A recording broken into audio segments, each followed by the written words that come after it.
السلام عليكم صاحب يا قصة عجيبة.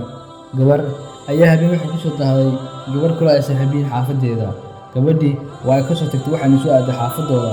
Inta ay u soo socotay xaafadooda ayay waxay aragtay wadadii inay tahay cidlo waxayna dareentay cabsi. Sida ay u socoto ayay waxay aragtay geed horteeda oo ku dhumanayo nin. Waa ay naxday gabadhii, wadnaha ayaa afka yimaaday.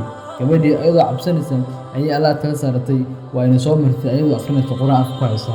Gabadhii ninkii waa ay soo agmartay asagoo aan waxba gaarsin gabadhii. Gabadhii waa ay soo baxday xaafadda ayay timaaday waa ay seexatay. Balse nasiib xumo waxay ahayd gabadhii subax markay soo kacday ayaa waxay maqashay in meeshii ay soo martay xalay lagu dilay gabar uuna ku dilay nin. Balse gabadhii ayaa waxay ogaatay ninka dilka geystay inuu yahay ninkii xalay arkaysay. Gabadhii ayaa naxday waxayna tagtay saldhigga waxaana u tagtay taliyihii joogay saldhigga si ay ugu sheegto ninka dilka geystay xalay maadaama ay wejigiisa aragtay. Balse taliyihii ayaa raadinayay qof ku cadeeyay 20 qof waxaa loo soo qabtay dilkii xalaha ka dhacay. Gabadhii ayaa si geesnimo u sheegtay inay sheegayso ninka wejiga ay aragtay xalay. Gabadhii ayaa la soo istaajiyay 20 maxaabiis ka badan si ay u sheegto ninkii, balse nasiib wanaag waa la gartay ninkii oo waa la soo qabtay.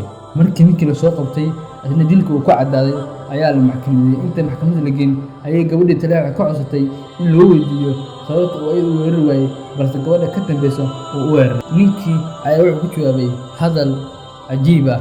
Waxa uu yiraahday gabadhii hore ee soo marisay meesha ma ahayn kaligeed ee waxaa la socday 2 qof oo dhaadheer oo ka socday geesaha. Gabadhu markii ay meesha maraysana quraan ayay ku akhrinaysaa afka. Malaha waa malaa'igta Ilaahay. Haddaba ogow quraanka oo la akhriyo inay ku jirto faa'iido aad u weyn adduun iyo aakhiraba weliba nafta badbaadinayo. Assalaamu calaykum waraxmatullaahi wabarakaatuh.